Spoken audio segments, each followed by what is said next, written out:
Hello everyone, welcome back to my channel. It's been a while. The world is currently falling apart, so I feel like I get a pass. Today, I want to talk about the books that I've been reading, being cooped up inside. And I realized I also didn't do a February wrap-up, so I decided to just mesh February and March together. So that's what we're here to do today, telling you all about the books, the stories that I consumed in the last 2 months, which I have to say is quite a lot. The first book that I read in February was Wayfarers Keep by T.A. White. This is the third and final book in the Pathfinder series. I talk about this series in my previous videos, but basically it's about this girl named Shea who is a Pathfinder in what seems to be a kind of post-apocalyptic world. Pathfinders are words. Pathfinders are assigned to towns and basically lead everyone, whoever needs to leave the town, they find the way for them. They're Pathfinders. They also help them with like any beasts that they may come into contact with, and they have all of this knowledge and this wealth of knowledge. She ends up getting kidnapped by a very, not with the words today. She is kidnapped by this tribe where the chief essentially of this tribe is like obsessed with her and needs to have her fall in love. Of course, it's a very romantic kind of story.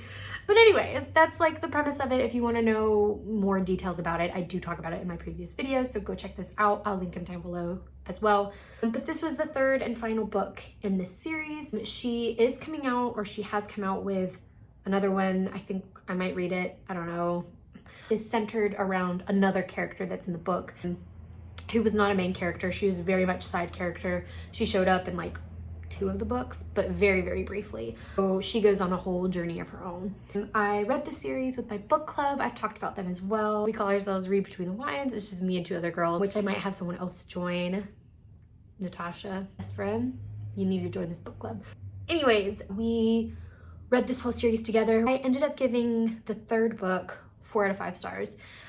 It was a lot better than the first 2. We kind of have to push ourselves through the first 2, and I know that's not something you should have to do with books, but it was more of a guilty pleasure kind of read, and we all agreed. But we decided to just continue, see what happened to Shea and her gang and her whole gang of misfits. Anyways, moving on to the second book I read in February. I read Winter's Promise by Christelle Dabos. She is a French author. Again, I talk about this one too in a previous video as what I was currently reading at the time. She's a French author, as I mentioned, and basically this centers around our main character who is, again, it's kind of like a post-apocalyptic world, but it's very fantasy based. Obviously, there's magic involved. This girl can walk through mirrors. She can read objects by touching them and know the whole history and past behind a specific object. She works in a museum, all this kind of stuff, but all of these characters live on what are called arcs, and they kind of look very similar to this. This is an arc.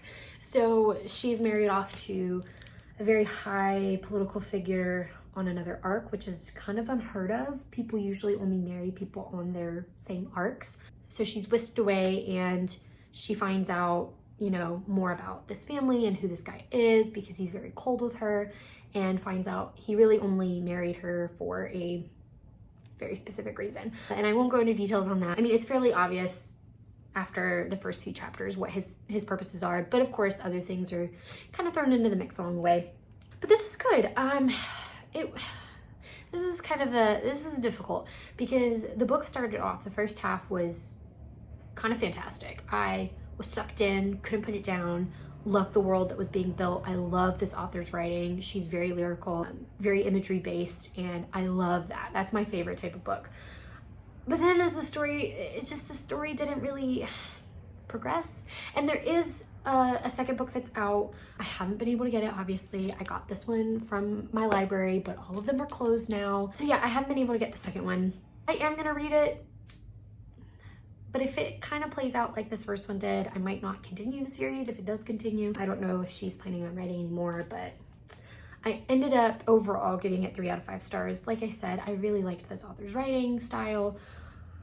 Her prose, it just was beautiful. It was so easy to read, but the story itself just kind of petered out for me. That makes sense. All right, so moving on. What did I read next? The next book I read, I probably don't even have to talk about it that much, was Little Women, by Louisa May Alcott. This obviously is a very special cover. I got it from Barnes & Noble.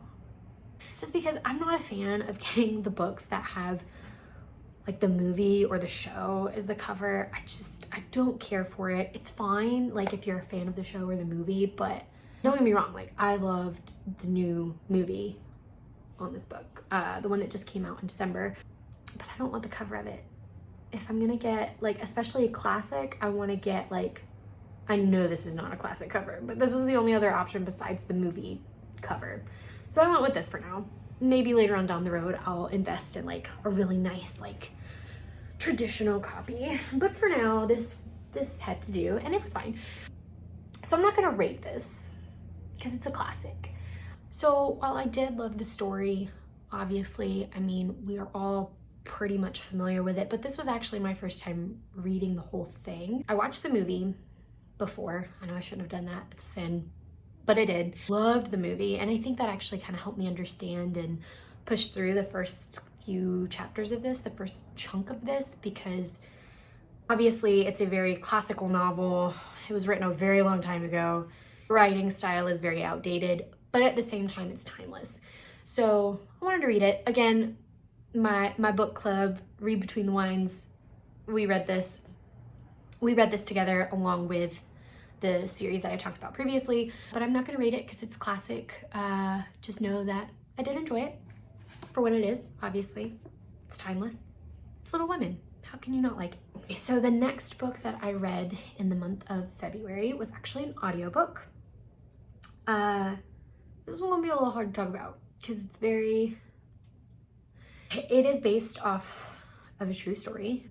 So it's historical, but it's called The Tattooist of Auschwitz by Heather Morris. This book, again, it was an audiobook, so I listened to it, and the narrator of this book, good God, he is amazing. He was able to do all of the accents of the different countries, because obviously this takes place during the Holocaust, in Auschwitz, which if you're not familiar, you should be. But if you're not familiar, it is one of the biggest concentration camps that was going on during the time of the Holocaust. And this book in particular is centered around the tattooist of Auschwitz. So he tattooed all of the prisoners that came into the camp, because all of the prisoners were given a number that was tattooed onto their arm. So he was the one who did it. And he was a Jew himself. He was a prisoner as well. Not many people knew that. I didn't know that going into this. And his name was Leslye, and he actually ends up falling in love in the camp with another prisoner. Which, you ask how? But it happened, and I did a lot of research after reading this book because I was just so fascinated by everything that happened and everything he talks about, his whole experience. And the woman who wrote this book, Leslye, reached out to try to find an author, or his son, I think, helped with this process, because obviously, he makes it out of the camp because he tells the story. He finds this author, and she does countless interviews with him and speaks with him and it's a work in progress for over 3 years. And I want to say this book just came out fairly recently, I think within the last year. But it's an incredible, incredible book. Obviously, there's some fiction to it. She has to add in some flair here and there, and she wasn't there, so she doesn't know dialogue that happened. So I just want people to know that going into it, because she's gotten a lot of backlash.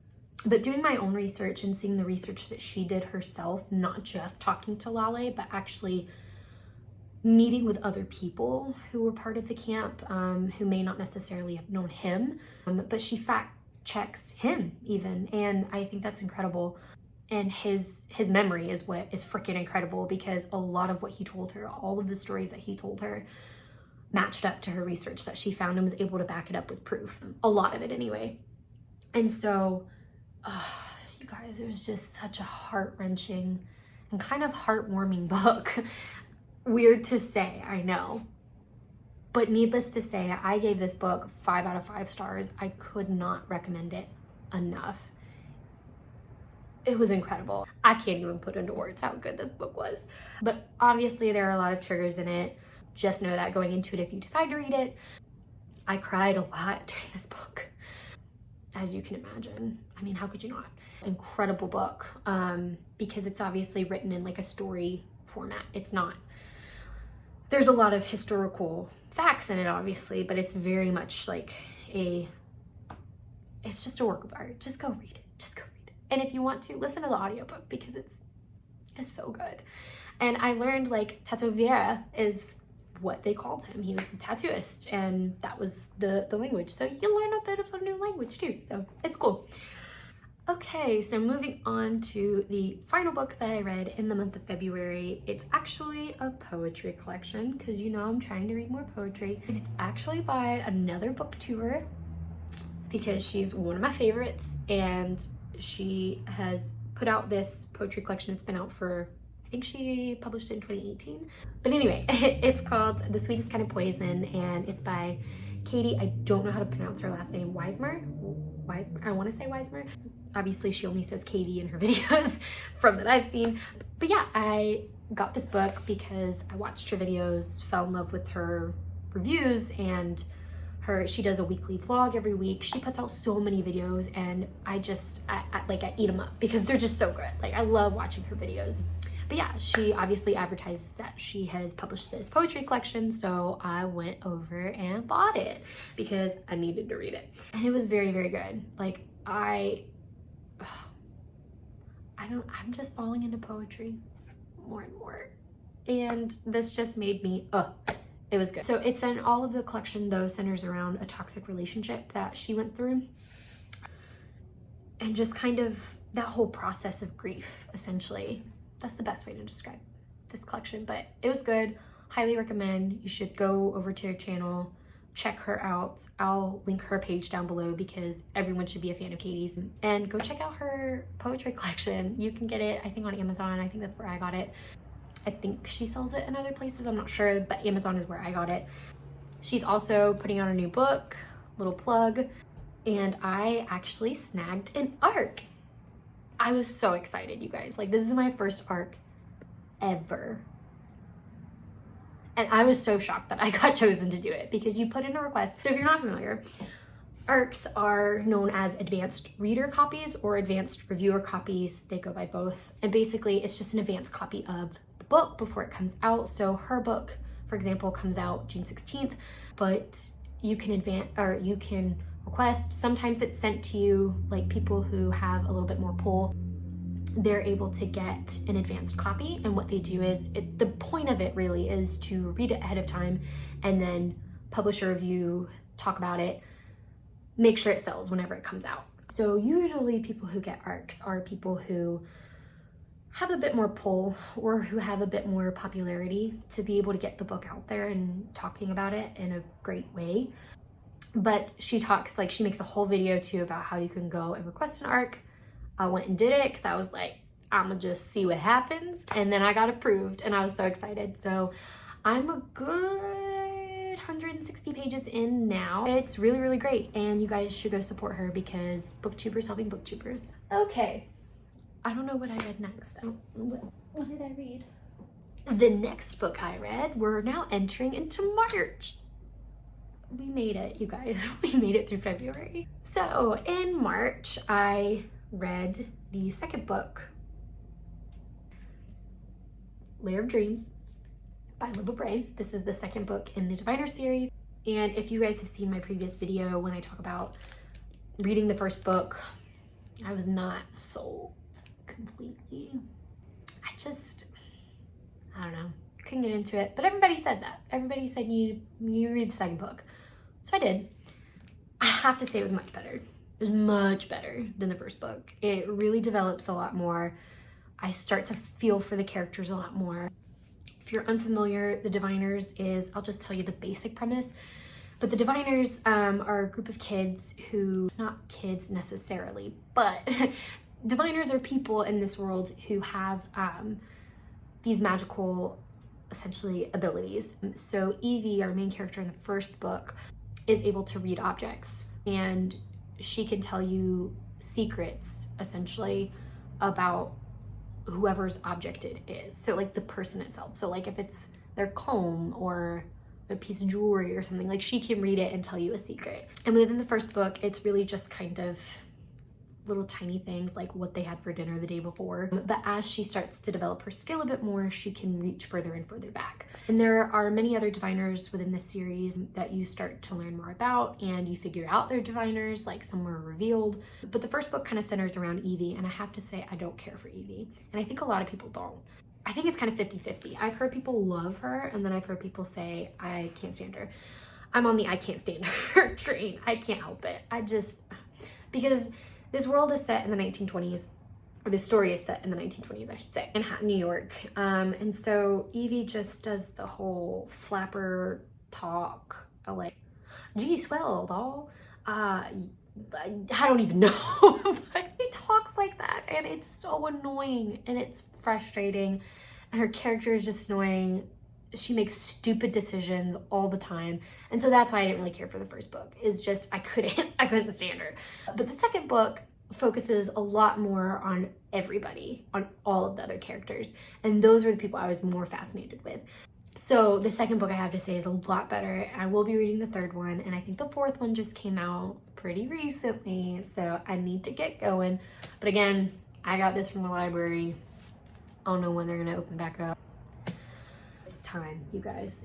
But my rating on this one, I ended up giving a 3 out of 5 stars. It took me forever to read, and not just because it's thick, but it was just, there were a lot of slow moments. While I did like it better than the first one, I'm not quite there yet. I'm not there yet. Okay, moving on.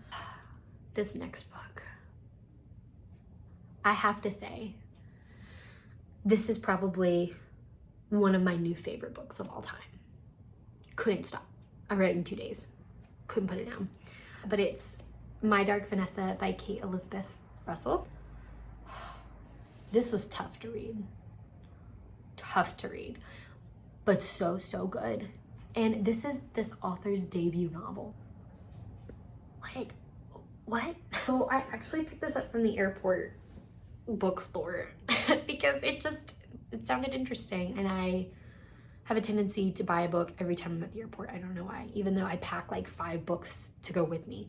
I could not put it down. So basically, this book is about a girl who, Vanessa, if you couldn't guess, so it switches back and forth in time. So there's present day, and then there's like 2000, 2001 Vanessa. So it's her past. But basically, she was involved in a relationship with her teacher when she was in high school. She always talked about it being a consensual relationship. It was something she wanted to be a part of. She had fallen in love with her teacher. She believed her teacher had fallen in love with her. And so we're switching back and forth from when she was in high school and when she met this teacher, how their relationship started, to present day when she's now in her 30s and is forced to kind of reflect back on that time and think about, was it actually consensual? Was it something that she really wanted? And her relationship with this teacher kind of continues even after she's left the school. But in present day, there have been these allegations that have come out about this teacher with current and past students of him having affairs with them. And so she's now forced to look back on that time and ask those really difficult questions. Also be speaking with him too about a lot of it. And there's just so much emotions that come up and so many questions that are posed throughout this book. Like my boyfriend, Tony, who you met in the last video, we had a whole long drawn out conversation about consent and about accusing people of acts like this if it's not consensual.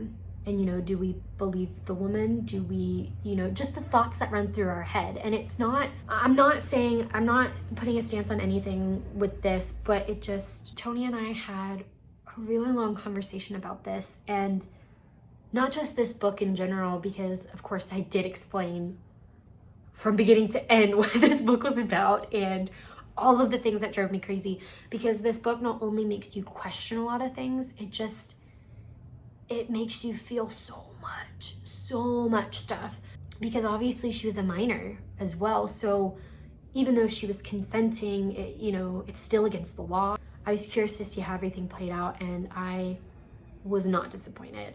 And obviously I gave this one a 5 out of 5 stars too, just because I couldn't put it down. And it was just so, it sucks you in, and again makes you think about the day and age that we live in, and all of these allegations coming out, and people talking about if they believe these women, or if, you know, just the whole talk about like, oh, you're ruining these men's lives, and just it brings up a lot.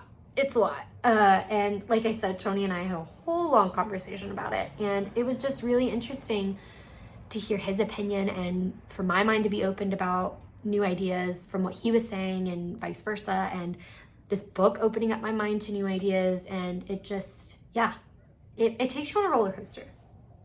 But go read it. Go read this, because it's her debut novel. Like, who writes this girl her debut novel? I know several, like a lot of authors have, but I digress.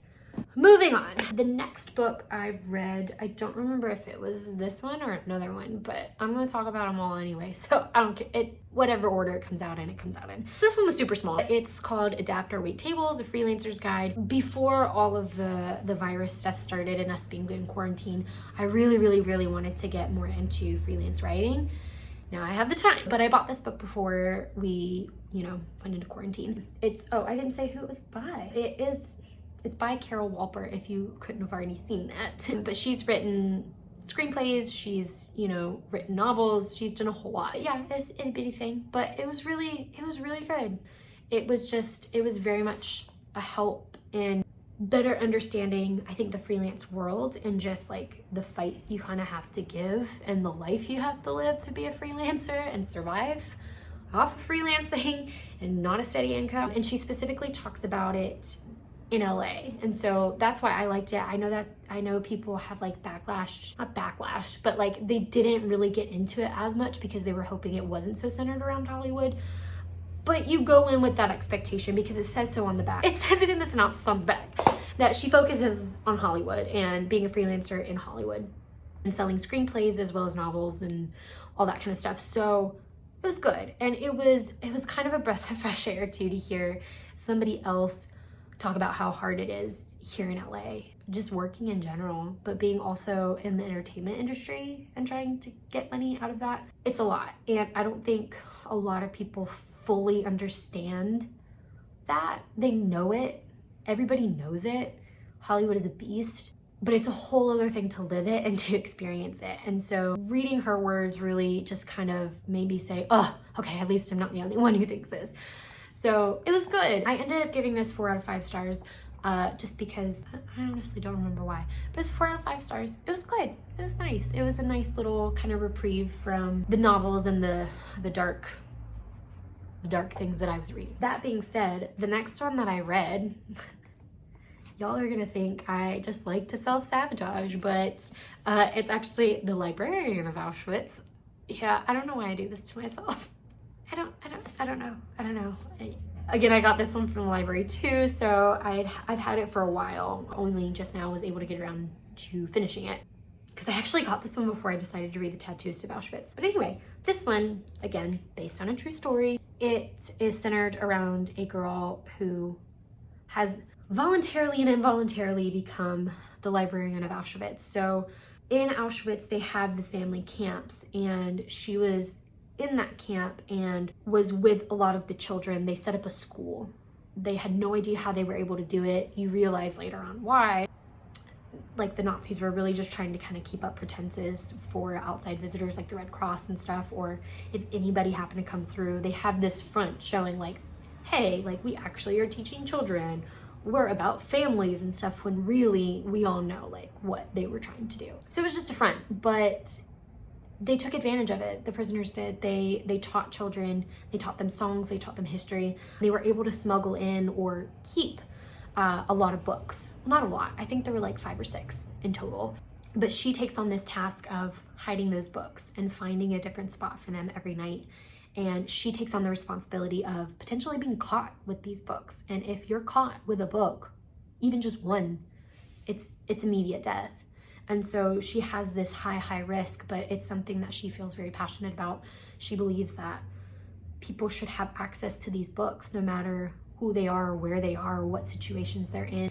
And they even come up with this concept of living books, which I thought was so incredible, where people in the camps who knew a book, who knew a story inside and out from beginning to end, every small detail, would tell the story from this book to the children, and they would be known as the living books. And they had several of those within this school. So yeah, her name is Dita Kraus, and phenomenal woman. And obviously she makes it out of the Holocaust because she tells the story of her whole journey. And obviously, again, this is kind of fiction. Some of it is fictionalized, obviously it has to be, but it's very much based on real facts. I gave this one 5 out of 5 stars too, just because it was so incredibly written. The story was just incredible. Yeah, again, heart-wrenching, but heartwarming at the same time. Moving right along.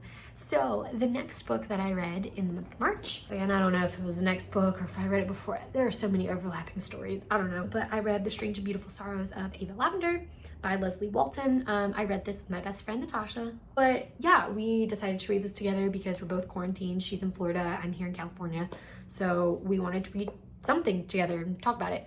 So we read this, and yeah. So it's about this girl who is born with wings, and she's born into a very strange family, if wings weren't strange enough. But her mom and her grandmother in this town especially are known for being very weird, very strange. But yeah, she's born with wings, and she's telling her story, talking about her grandmother's past, her mother's past, and how she came to be born along with her twin brother Henry, and just their whole life story essentially. And it was good. It was weird, but I could look past weirdness. That's not a problem, but it just, a lot of it didn't make sense. I don't know. I was expecting so much more from this book, honestly, and I felt so bad that I made Natasha read it, honestly. Like, I know she chose it too. I gave her a list of options, and out of the ones that she could get from the library, we both chose this one, but even still, I was like, oh. And we didn't really have a whole lot to say about it. We basically were just like, I expected more. It was a little weird. I don't know what the whole moral of the story was. I don't know what it was supposed to be about. Like, because the synopsis I gave you is the best synopsis I can give, because honestly, I don't know what this book is about, or what it was meant to be. I think I ended up giving it, I think I gave it 3 out of 5 stars. I know that seems like a lot. The writing was good. The style. The story itself, I couldn't get past it. Next book I read, cursing warning, because I don't know how to bleep out stuff, but I gotta say it because it's in the title. It's called Fuck No. I was so excited to read this. I picked this one up at the airport too on that last trip that I went on, and it's a guide on how to say no, and I loved it. It's great. And it's by Sarah Knight, if I didn't say that.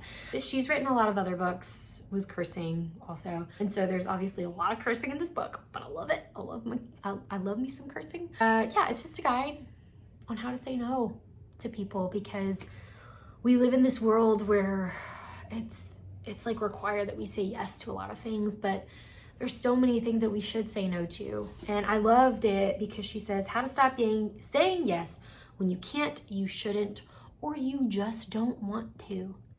And that is okay. And it's so nice to hear that sometimes, knowing that you don't have to give an excuse every time you want to say no. If you don't want to go out one night, don't go out. Just say no. It's fine.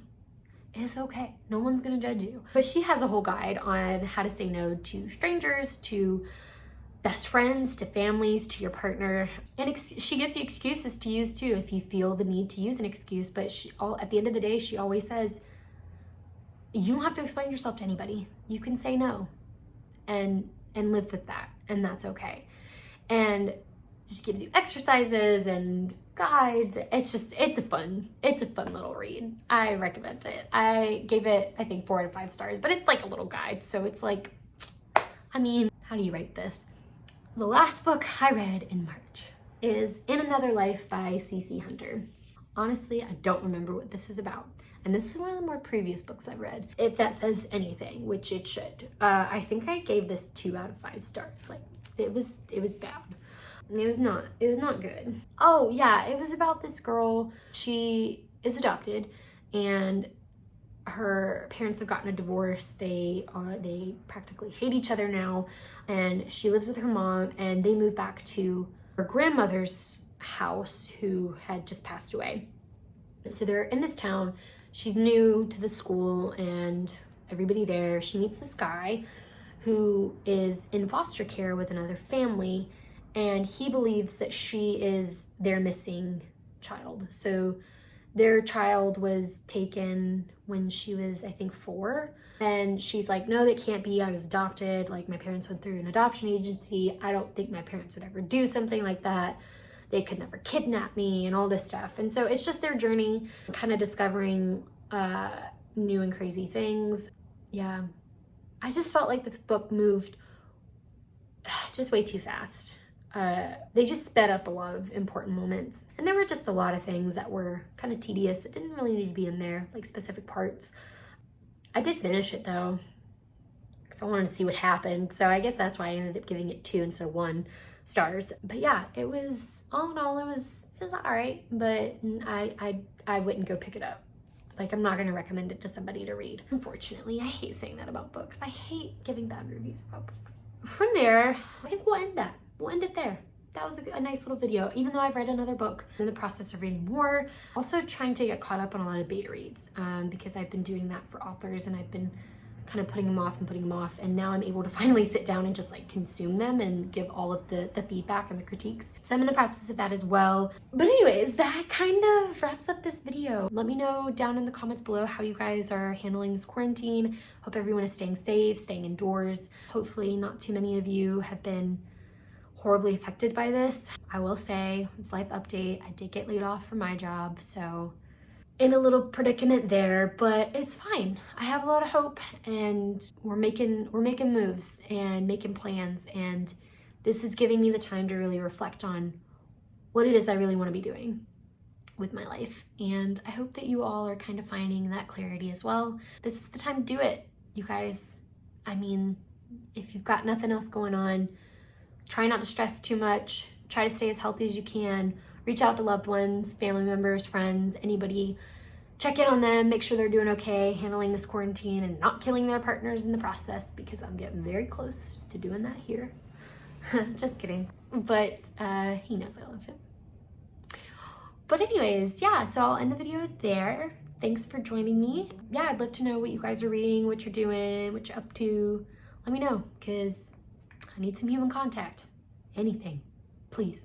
All right, yeah, so I'll see you guys in my next video.